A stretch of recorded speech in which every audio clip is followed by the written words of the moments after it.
cantilevered building. It's a perfect structure for a truck bomb to do the maximum amount of damage to. And if it did, in the explosion, if it did bring down that fascia area and rupture the ATF's arsenal room, and since the ATF we know, was keeping the propellant caps or percussion caps for C4, it is reasonable to assume that they also were keeping C4 there. If a case of C4 fell out of that room during that initial blast, then demolition people, and you can check with anybody who is familiar with C4, they'll tell you C4 is extremely safe to handle, but you can set it off with 3,500 pounds of pressure per square inch. And so if a case of C4 came out of that room, or if C4 was stored in another area of that building, in that southeast area, and if that fascia came down from the explosion outside, which I think we all agree it did, then it builds up on top of 3,500 pounds is nothing when you look at the fascia of that building. Then that would explain that huge amount of destruction on the southeast side. So what we may have had is the government's ineptitude, the ATF overlooking and not following procedures. They may have killed most of the people in that building that day. And certainly, they're not going to be the first ones to admit it. Well, I was studying that, and looking at my watch, I finally discovered I'd missed 2 buses. So I said, well, I have the option of waiting till 9:05, 9:10, or 9:15, catch another bus. But I was pushed for time to make my connection to get out here in sufficient time to the Capitol. So I run a block away to Northwest 5th and Robinson, and luckily a bus was coming through. It was bus number 2 to be exact. I luckily caught that bus and went to the transfer terminal and got onto bus number 18. Okay, and this was, I guess I would say it was about 8:55, 8:56 when I caught bus number 2. I got to the transfer terminal. No sooner I get off of bus number 2, get on to bus number 18. I'm climbing aboard and just had sat down when I heard this very violent rumble under the bus. It was a pushing type motion. It actually raised that bus up on its side. About 6 or 7 seconds later, another one, which was more violent than the first, pushed the bus again.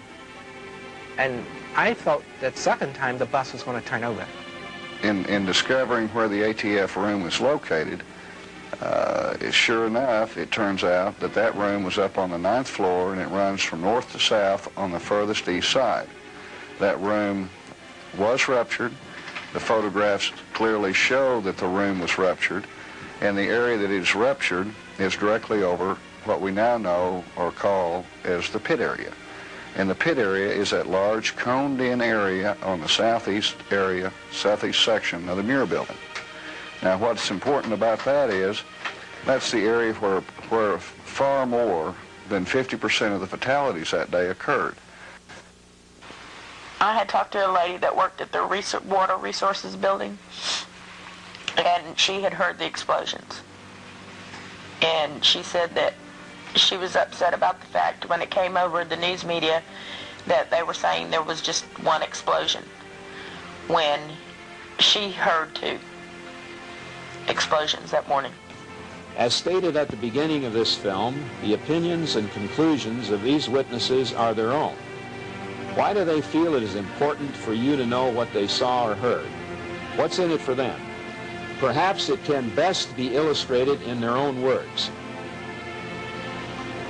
The only way I can respond to all that and explain why I come forward is that there was one big mistake made that day, that our grandsons were in that building.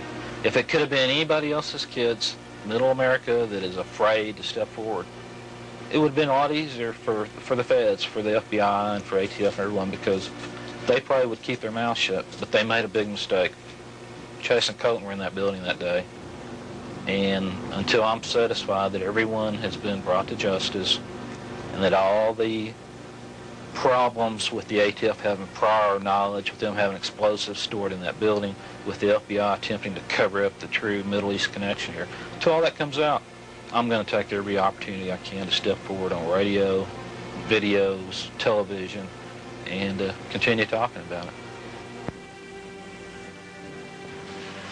Because I don't feel like the people of the United States and America is getting the truth about what happened.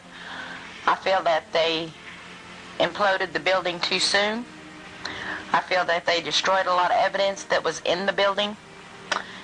The day of the bombing, that evening, they were concerned about gathering evidence, and a few days after that, the way the people had taken over down there, literally working and just scurrying around trying to get people out of there, I feel like they had destroyed the evidence that was outside that they really were looking for.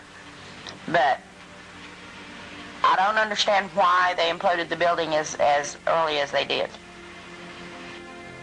I think they blew the building up because they wanted to get rid of the crime scene. And what else do you know that a crime scene is destroyed before they ever go to trial, or before a full, thorough investigation is done? And to me, it just seems like there's a cloud of doubt over everything the ATF has anything to do with. If there's nothing to hide, why is that cloud of doubt there? Let it be out in the open. Let everybody see what's going on, unless you have something to hide. It's just hard for me to be down there and see what went on, knowing what went on, and none of it's been portrayed in the media. I think every American wanted to help with a rescue effort and would have if he could. This is something that I can do, and I feel that every seismologist who has any ability to analyze signals from explosions should take a look at this so that there is a unanimous decision and understanding of what took place on the day of the explosion.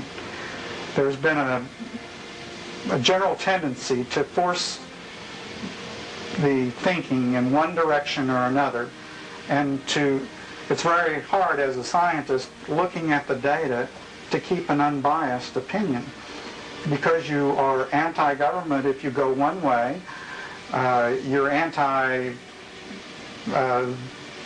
understanding of what's going on. You're always being pushed to take one side or the other. Well, as I told someone the other day, my witnesses are telling me one thing, and I've had, after over 100 days of interviewing people, I feel like that I have met a number of very, very good people that are very credible. Their stories check out, and they're telling me one thing in the areas that we've discussed today. The government is telling a completely separate story. Either there was 2 buildings blown up in Oklahoma City that day, or the government is certainly not telling the truth about what happened that day. I would like to say to the American public this, that we individually and collectively must get involved in the government process. We must start asking questions. Let us not be so naive as we were in the past. We've learned a lot of lessons since the Kennedy assassination.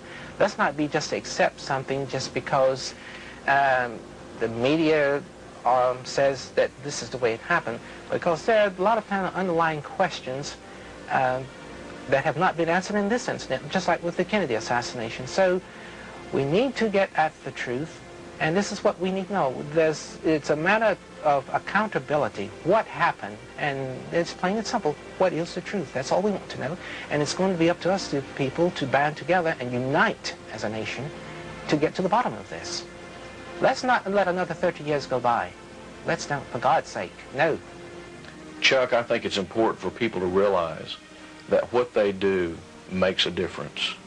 What every one of us chooses to do will make a difference in the political process. You know, we hear over and over, and we've all said from time to time in the past, that my one vote, or I can't make any difference, just one person. But it really does make a difference. And we all need to be more informed of what our elected officials are doing and what they're not doing. And that's what I would say to the American people. Your input, your involvement makes a difference. When you write or call your state legislator, your U.S. congressman, your U.S. senator, it makes a tremendous difference. And when you do that in an informed way and continue to stay in contact with your elected officials, it makes a tremendous difference.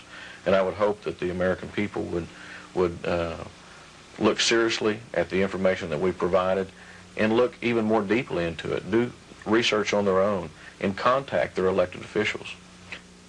The events which took place on April 19th have taken our innocence.